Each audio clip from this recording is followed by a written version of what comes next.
أعوذ بالله من الشيطان الرجيم. بسم الله الرحمن الرحيم.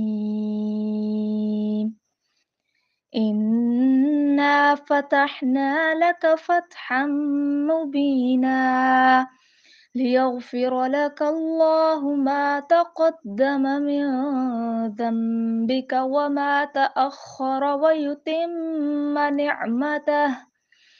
ويتم نعمته عليك ويهديك صراطا مستقيما وينصرك الله نصرا عزيزا.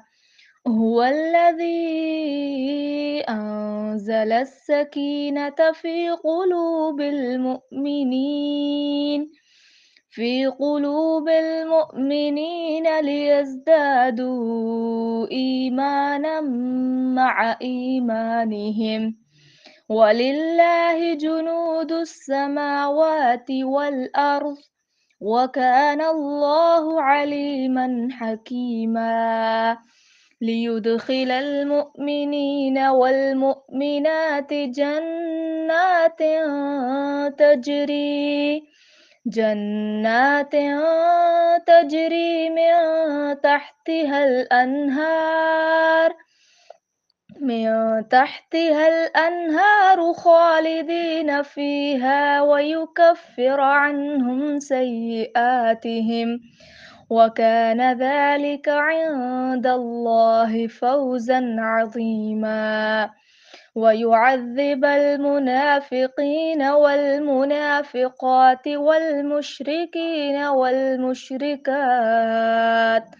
والمشركات الظانين بالله ظن السوء عليهم دائرة السوء وغضب الله عليهم ولعنهم وأعد لهم جهنم وساءت مصيرا.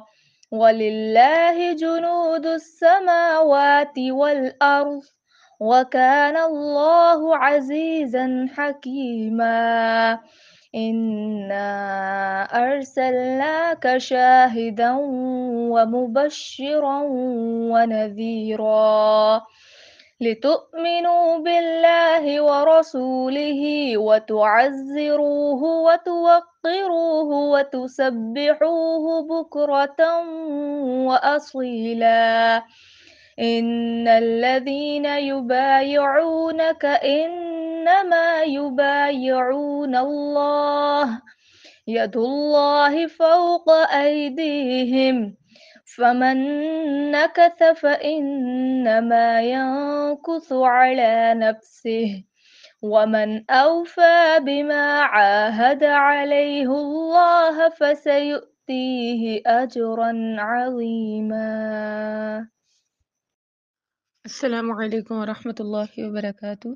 رب اشرح لي صدري ويسر لي أمري واحلل عقدة من لساني يفقه قولي. رب زدني علما، اللهم فقهنا في الدين. اللهم صل وسلم على نبينا محمد صلى الله عليه وسلم. أعوذ بالله من الشیطان الرجیم. بسم اللہ الرحمن الرحیم. سورہ فتح یہ مدنی صورت ہے، 29 آیات ہیں اور اس کے 4 رکوع ہیں۔ سب سے پہلے تو میں آپ کو اس صورت کا شان نزول بتاؤں گی۔ 6 ہجری میں جب نبی صلی اللہ علیہ وآلہ وسلم اور 1400 کے قریب صحابہ عمرے کی نیت سے مکہ تشریف لے گئے تو مکہ کے قریب حدیبیہ کے مقام پر کافروں نے آپ کو روک لیا اور عمرہ نہیں کرنے دیا۔ آپ نے حضرت عثمان کو اپنا نمائندہ بنا کر مکے بھیجا تاکہ وہ رؤسائے قریش سے گفتگو کر کے انہیں مسلمانوں کو عمرہ کرنے کی اجازت دینے پر آمادہ کریں۔ لیکن حضرت عثمان کے مکہ جانے کے بعد ان کی شہادت کی افواہ پھیل گئی۔ قریش نے آپ کو مکہ میں روک لیا اور باہر یہ خبر پھیلا دی کہ ہم نے عثمان کو شہید کر دیا، جس پر آپ نے صحابہ سے حضرت عثمان رضی اللہ تعالی عنہ کا بدلہ لینے کے لیے بیعت کی۔ یہ بیعت بیعت رضوان کہلاتی ہے۔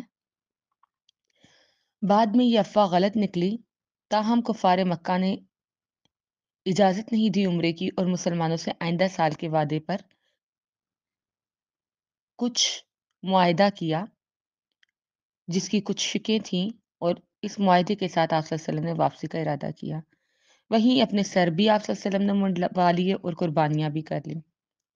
کفار سے جن چند باتوں کا معاہدہ ہوا انہیں صحابہ کی اکثریت ناپسند کرتی تھی، لیکن نبی صلی اللہ علیہ وآلہ وسلم کو ان کے دور کے اثرات پتہ تھے، اسی لیے آپ نے دور رس اثرات کا اندازہ لگاتے ہوئے کفار کی شرائط پر ہی صلح کو بہتر سمجھا۔ حدیبیہ سے مدینہ کی طرف آتے ہوئے راستے میں یہ صورت اتری جس میں اس صلح کو فتح مبین سے تعبیر فرمایا گیا، کیونکہ یہ صلح فتح مکہ کا پیش خیمہ ثابت ہوئی اور اس کے 2 سال بعد مسلمان مکہ میں فاتحانہ طور پر داخل ہوئے۔ اسی لیے بعض صحابہ کہتے تھے کہ تم فتح مکہ کو فتح شمار کرتے ہو، لیکن ہم حدیبیہ کی صلح کو فتح شمار کرتے ہیں۔ اور نبی صلی اللہ علیہ وسلم نے اس صورت کے بابت ارشاد فرمایا، اس کی فضیلت یہ آپ صلی اللہ علیہ وسلم نے کہا، آج کی رات مجھ پر وہ صورت نازل ہوئی ہے جو مجھے دنیا و ما فیہا سے زیادہ محبوب ہے۔ یہ صحیح بخاری کی حدیث ہے۔ سورت شروع کرتے ہیں۔ بہت خوبصورت شان نزول ہے۔ حضرت عثمان غنی رضی اللہ تعالی عنہ کی جان کی خاطر جو ہے صحابہ نے اپنی جانوں کی قربانیاں دیں۔ 1400 صحابہ آپ کی جان کے خاطر جان لٹانے پہ راضی ہوئے اور آپ صلی اللہ علیہ وآلہ وسلم بھی شامل تھے اس میں۔ باقاعدہ یہ معاہدہ ہوا اور اس معاہدے میں آپ صلی اللہ علیہ وآلہ وسلم کو پتہ تھا، بیعت رضوان کا مطلب یہ ہے اللہ نے اس معاہدے پر صحابہ کو اپنی رضامندی کا سرٹیفکیٹ دیا تھا۔ آپ صلی اللہ علیہ وسلم کو پتہ تھا کہ جو اس معاہدے میں شامل ہوا اس سے اللہ راضی ہو جائے گا، رضی اللہ عنہم کا سرٹیفکیٹ ملے گا۔ آپ صلی اللہ علیہ وسلم نے حضرت عثمان کے ہاتھ کو اپنا ہاتھ قرار دیتے ہوئے حضرت عثمان کی طرف سے بھی بیعت کی کہ اگر حضرت عثمان زندہ ہوئے تو وہ بھی اس معاہدے میں شامل ہوں گے۔ کیا عثمان کی خوش نصیبی کہ ان کے خاطر مسلمان نبی صلی اللہ علیہ وآلہ وسلم جنگ پہ آمادہ اور اپنے ہاتھ کو نبی صلی اللہ علیہ وسلم عثمان کا ہاتھ قرار دیتے ہیں۔ اور اللہ قرآن میں کہتا ہے کہ ان ہاتھوں کے اوپر اللہ کا ہاتھ ہے۔ اللہ اکبر کبیرہ، یعنی عثمان کے ہاتھ پہ، نبی صلی اللہ علیہ وسلم کے ہاتھ پہ اللہ کا بھی ہاتھ تھا، اس بیعت میں اللہ بھی شامل تھا۔ بہت فضیلت کی حامل صورت ہے، اور جو یہ صورت پڑھتا ہے یا اس کا آخری رکوع پڑھتا ہے، عمرے کے لحاظ سے یہ صورت بہت اہم ہے، کیونکہ آپ صلی اللہ علیہ وسلم نے عمرے کا خواب دیکھا تھا اور صحابہ کو عمرے کے لیے لے کے گئے تھے، تو جو یہ صورت پڑھتا ہے وہ بہت جلد عمرے پہ چلا جاتا ہے۔ اِنَّا فَتَحْنَا لَكَ فَتْحًا مُبِينًا لِيَغْفِرَ لَكَ اللَّهُ مَا تَقَدَّمَ مِن ذَنبِكَ وَمَا تَأَخَّرَ۔ بے شک اے نبی ہم نے آپ کو ایک کھلم کھلا فتح دی تاکہ جو کچھ گناہ آگے ہوئے یا پیچھے ہوئے سب کو اللہ معاف فرما دے اور آپ پر اپنا احسان پورا کر دے اور آپ کو سیدھی راہ پہ چلائے اور آپ کو زبردست مدد دے۔ اس سے مراد جو ہے اللہ تعالیٰ نے نبی صلی اللہ علیہ وسلم کو کھلی فتح دی۔ فتح سے مراد جو ہے فتح حدیبیہ ہے اور فتح مکہ ہے، اور آپ صلی اللہ علیہ وآلہ وسلم سے کہا جو کچھ گناہ آگے پیچھے ہوئے اللہ سب معاف فرما دے گا۔ اس سے مراد ترک اولیٰ والے معاملات یا وہ معاملات ہیں جو آپ صلی اللہ علیہ وسلم نے اپنے فہم و اجتہاد سے کیے لیکن اللہ نے انہیں ناپسند کیا، جیسے عبداللہ بن ام مکتوم وغیرہ کا واقعہ ہے کہ نابینا صحابی نبی صلی اللہ علیہ وسلم کے پاس آئے اور آپ صلی اللہ علیہ وسلم سے مسئلہ دریافت کر رہے تھے، تو آپ صلی اللہ علیہ وآلہ وسلم اس وقت قریش کو مسئلہ بتا رہے تھے، تو آپ کے دل میں تھوڑی سی کراہت پیدا ہوئی کہ ان کے ہوتے ہوئے قریش نہیں آئیں گے، کاش یہ چلے جائیں، تو اس پہ اللہ نے کہا عبس وتولی ان جاءہ الاعمی، تو نے منہ پھیرا اور تیوری چڑھائی کہ تیرے پاس ایک اندھا آیا، اور ہو سکتا تھا کہ وہ قریش سے زیادہ سیکھ جائیں۔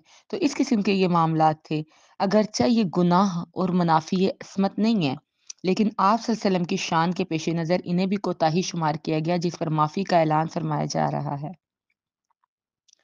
اللہ کہتا ہے کہ یہ مغفرت ذنوب کا سبب اس اعتبار سے ہے کہ اس صلح کے عوض اللہ نے صحابہ کو اور نبی صلی اللہ علیہ وآلہ وسلم کو ان کے اگلے پچھلے گناہ معاف فرما دیے۔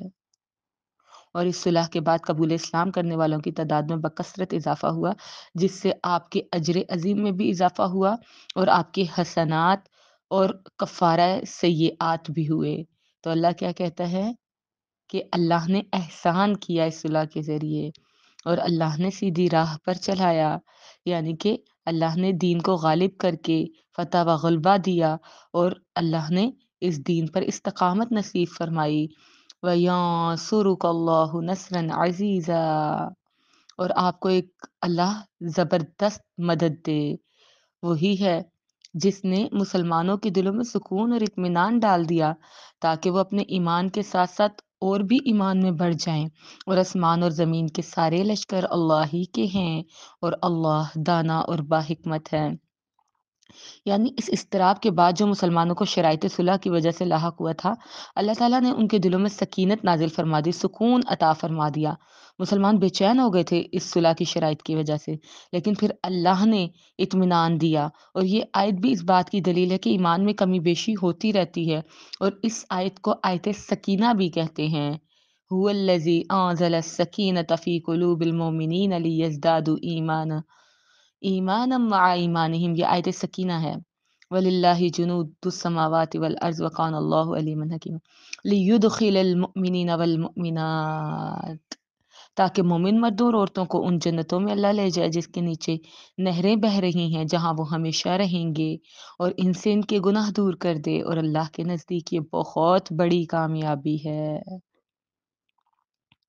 حدیث میں آتا ہے جب مسلمانوں نے سورہ فتح کا ابتدائی حصہ سنا، لِیَغْفِرَ اللَّهُ لَكَ، تو انہوں نے نبی صلی اللہ علیہ وسلم سے کہا آپ کو مبارک ہو کہ اللہ نے آپ کو تو بخش دیا، ہمارے لیے کیا ہے؟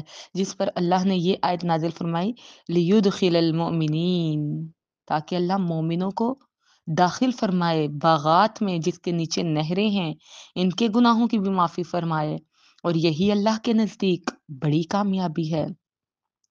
اور تاکہ ان منافق مردوں اور منافق عورتوں اور مشرک مردوں اور مشرکہ عورتوں کو عذاب دے جو اللہ کے بارے میں بدگمانیاں رکھتے ہیں، یعنی اللہ کے حکموں پر اپنی مرضی کرتے ہیں اور صحابہ کے بارے میں برے گمان رکھتے ہیں، تو اللہ انہیں عذاب دے گا۔